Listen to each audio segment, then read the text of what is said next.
যে নারী প্রতিদিন সকালে ঘর ঝাড়ু দেওয়ার আগে দুইটি কাজ করবে ওই নারীর কপাল খুলে যাবে। বর্তমানে আলহামদুলিল্লাহ নারীরা অনেকটা দিনের পথে চলে এসেছে, তারা এখন আলহামদুলিল্লাহ সঠিকভাবে চলার চেষ্টা করে, সঠিকভাবে চলার ট্রাই করে। আমরা বিশেষ করে সকালবেলা ঘুম থেকে ওঠার পরে ঘরটাকে ঝাড়ু দেওয়ার ট্রাই করি। ঘরটাকে ঝাড়ু দেয়, বিশেষ করে মা বোনেরা যারা আছেন ঘরটাকে পরিষ্কার পরিচ্ছন্ন রাখার জন্য ঘুম থেকে ওঠার পরেই ঘর ঝাড়ু দেয়। এই ঘর ঝাড়ু দেওয়ার আগে কিছু কাজ করতে হবে। দুইটি কাজ যদি নারীরা করতে পারে ওই নারীর কপাল খুলে যাবে।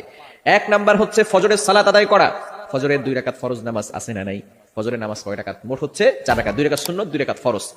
নবীজি সাল্লাল্লাহু আলাইহি সাল্লাম জানিয়ে দিয়েছেন, সহিহ মুসলিম শরীফের হাদিস, যে ব্যক্তি ফজরের 2 রাকাত ফজরের নামাজ আদায় করবে আল্লাহ পাক রব্বুল আলামিন তাকে জিম্মায় নিয়ে নেবেন। ওই ব্যক্তিকে দুনিয়ার কোনো শত্রু কোনো ক্ষতি করতে পারবে না।